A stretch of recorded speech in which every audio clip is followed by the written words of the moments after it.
Next we're going to get into bunting here. We're going to talk about two different types of bunts. The first is going to be the sack bunt. The second will be the drag bunt. So for a sack bunt, you want to be up in the box, but you also want to be careful not to be way up in the box if that's vastly different from your normal position in the batter's box. So we don't want to alert the catcher or the defense that we're bunting. So typically you just want to be a little bit more up in the box. The reason why is it gives us a greater area to get our bunts down. If we're back in the box, it makes our angles a lot narrower.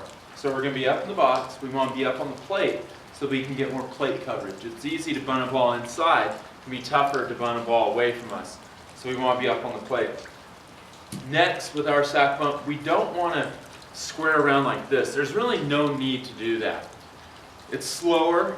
It exposes you to getting hit by a pitch. And there's just no need for it. So we're just going to pivot on our sack bunt like so. We want the barrel to be at the top of your strike zone. Okay, so barrel is at the top of my strike zone. Anything above my barrel, I pull back. Okay, it's very simple. Anything above, pull back on it. The other reason why we want to start with the bat at the top of the strike zone is that from there we're just going down. We don't need to worry about coming up. Okay, so barrel at the top of the strike zone. On low pitches, think of yourself as an elevator. We're going to go like this. Okay, we don't want to dip the barrel.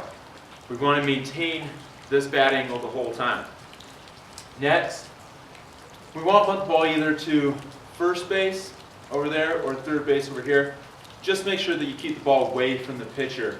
As you get older, it's usually more preferable on your sack bunt to get to the first base side because that makes a longer throw, usually from a less athletic fielder, to go from first base to third base.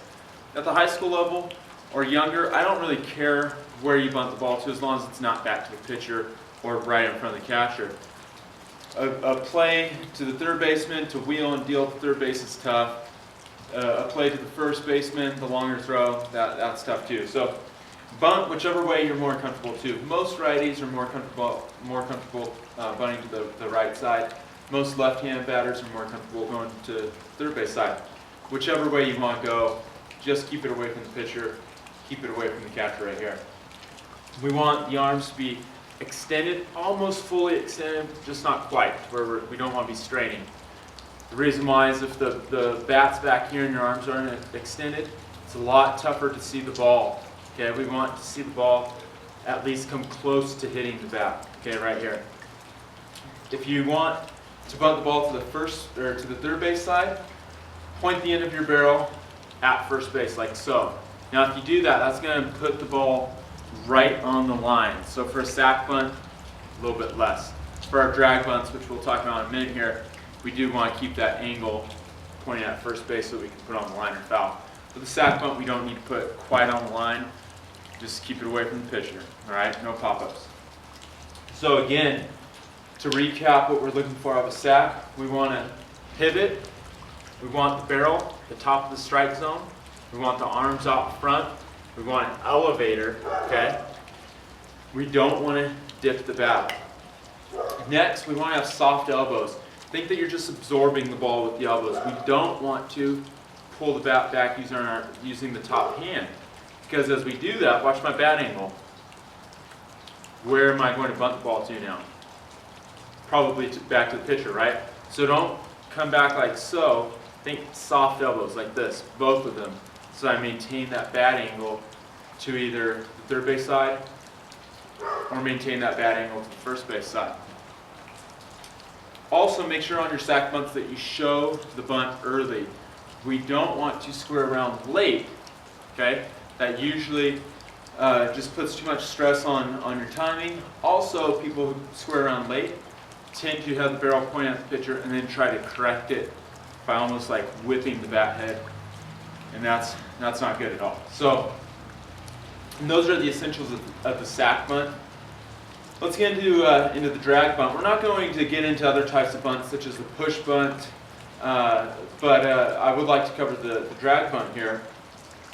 With the drag bunt, we're going to wait longer to show. We're going to wait close to after the pitcher's release. So after the pitcher releases the ball on drag, that's when we square around. There's two different mechanics here, one for the right-handed batter, one for the left-handed. We're going to start with the righty first. For a righty, again, you want to be up in the box, up on the plate a little bit, but without tipping the guy off. If you can move up late, like as the ball is coming at you, just take a quick step. That's even better, but that's a little bit tougher. So we're going to start off a little bit simpler. And what we want to do on the drag bunt is drop step with the right foot. So watch my right foot. I'm going to go from my stance to drop stepping. Okay. Imagine that you're in the starting blocks, like you're going to run the 100 meters on a track. So if we were going to start off there, we would kind of start off like so. It's basically the position that we want to be in on our drag, with the end of the barrel pointing at first base. If you do that, that's going to give you the perfect angle to bunt the ball down that third base line. And remember, the cardinal rule on drag bunt is put your bunt close to the line or foul. If it's foul, you're still hitting. You get another opportunity. If you bunt it back to the pitcher, you're out. You're just giving away your at bat. So put your bunt on the line or foul. If you put that bunt close to the line, it's going to be a tough play for the pitcher or the third baseman. You're likely to get hit if you have some speed. So the easy way to do that, point the end of your bat at first base. It gives you a perfect angle. Conversely, on a sac bunt, if you do want to bunt the ball to the first base side, you can do the same thing with the end of your bat, point it at third base. That's about the angle that you want to bunt the ball to first. Then just a little bit less, because we don't need to put it right down the line at first. But that's talking about the sac bunt, and we're trying to cover the drag here. So again, as far as your hand mechanics, everything else is the same. We're going to drop step, get the bat out front, on line, or foul. Soft elbows, bat at the top of the strike zone, hands out front. You know, all those things are still the same there. So let's get into the mechanics for the left-handed batter. For a left-handed batter, we can start off normal in the batter's box, where we normally would stand. And now what we're going to do different is that we're going to cross over, taking our left leg, or left foot, crossing over our right foot, like so. So on this one, the reason why we're doing that is to get some momentum. Hey, first base, and we're a step closer. Now what some batters try and do is they try to run as they're bunting the ball. That's really not the mechanic here. The mechanic that we're looking for is the front foot gets down, boom, then we bunt and we take off. We're not running out of the box. Now it might look that way when done properly and done quick, because the timing is pretty tight there. Because we're waiting, boom, it's crossover, we get the bunt down. So it almost looks like we're running. But when you're working on it, when you're practicing it, you don't need to run, you don't need to take any steps, out of the box or anything. It's just right here, and then boom, I get down, I reset, crossover, boom, get down, reset. That's the mechanic that we're looking for. Left foot's planted, boom, bump the ball. Again, we want to put the drag, usually, especially at the high school level, down third base line. That means that your knob should be pointing at first base. That'll give you the proper angle to bunt the ball down third base line and get it close to the line or foul. What we don't want to do is tweak the barrel and bunt back to the pitcher. We also don't want to start at the pitcher and then go like this to try to aim it or guide it or force it that way. If we do that, that action of going this way spins the ball off of our bat, and that ball is going to be really tough to keep down the line because it's going to tend to hit and spin out rather than spinning straight or rolling straight. So as long as our bat is right here and we're soft, that ball is going to come off straight. Okay. Again, the mechanics are the same. We want crossover stay low. We want our head down close to the same height as the barrel. Barrel's at the top of the strike zone. Hands are out front. So those are the basic mechanics for doing a sac and executing a drag bunt. If you apply those mechanics, you're going to be a good bunter, you're going to be a good sac bunter, good drag bunter. Remember, close to line or foul on drags. Show it early. on sack, have your hands at the top of the strike zone.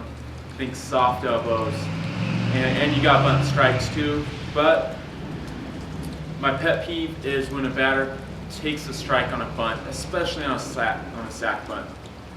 You should never take a strike on a sack bunt. You gotta get the bunt down, meaning we need to get down before we get to 2 strikes. We're not up there to be picky. You can bunt pitches that are a little bit out of the strike zone. It's not hard.